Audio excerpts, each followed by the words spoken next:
بسم اللہ الرحمن الرحیم۔ السلام علیکم ورحمۃ اللہ وبرکاتہ۔ گالی کا جواب گالی اور تانے کا جواب تانے سے دینا انا کو تسکین دیتا ہے، لیکن دماغ کو بنجر کر دیتا ہے۔ جس چہرے کے ساتھ ہم پیدا ہوتے ہیں وہ ہمارا انتخاب نہیں ہوتا، مگر جس چہرے کے ساتھ ہم مرتے ہیں اسے تراشنے کے ذمہ دار ہم خود ہوتے ہیں۔ وہ ہمارے لفظوں، خیالوں اور خوابوں کا عکس ہوتا ہے۔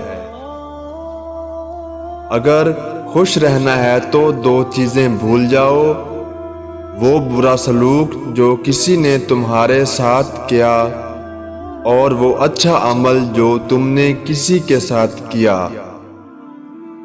سانپ سے زیادہ انسان سے ڈرو، کیونکہ سانپ اپنے دفاع کے لیے ڈستا ہے اور انسان اپنے مفاد کے لیے۔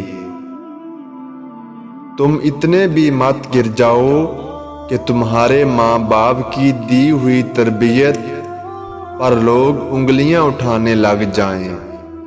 ہم اس وقت بدترین ذہنیت کا مظاہرہ کرتے ہیں جب کوئی گمراہ انسان راہ راست پر آنے کے بعد ہمیں نیکی کی تلقین کرے اور ہم اس کا ماضی لے کر بیٹھ جائیں۔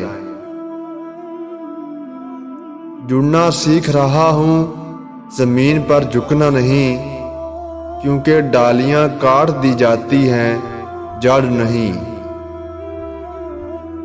رشتوں کے بازار میں آج کل وہ لوگ ہمیشہ اکیلے ہی پائے جاتے ہیں جو دل اور زبان کے سچے ہوتے ہیں۔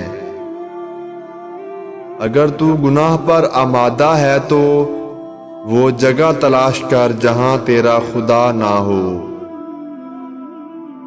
اوروں کے لیے جیتے تھے تو کسی کو شکایت نہ تھی، تھوڑا سا اپنے لیے کیا سوچ لیا، زمانے کے لیے خود غرض ہو گئے۔ دیمک اور انسان میں فرق صرف اتنا ہے، ایک دیواریں کھڑی کرتا ہے، ایک دیواریں گراتا ہے۔ صرف ایک ہی مذہب ہے جس کی میں عزت کرتا ہوں اور وہ اسلام ہے۔ صرف ایک ہی نبی صلی اللہ علیہ وآلہ وسلم ہے جس کی شان کا میں قائل ہوں اور وہ محمد صلی اللہ علیہ وآلہ وسلم ہیں۔ اگر میں حضرت محمد صلی اللہ علیہ وآلہ وسلم کے زمانے میں موجود ہوتا تو میں ان کے قدموں میں بیٹھ کر ان کے پاؤں دھوتا۔ دوستو، ویڈیو پسند آئی ہے تو ویڈیو کو لائک اور میرے چینل کو سبسکرائب کر دیں۔ آپ کا بہت بہت شکریہ۔ اللہ حافظ۔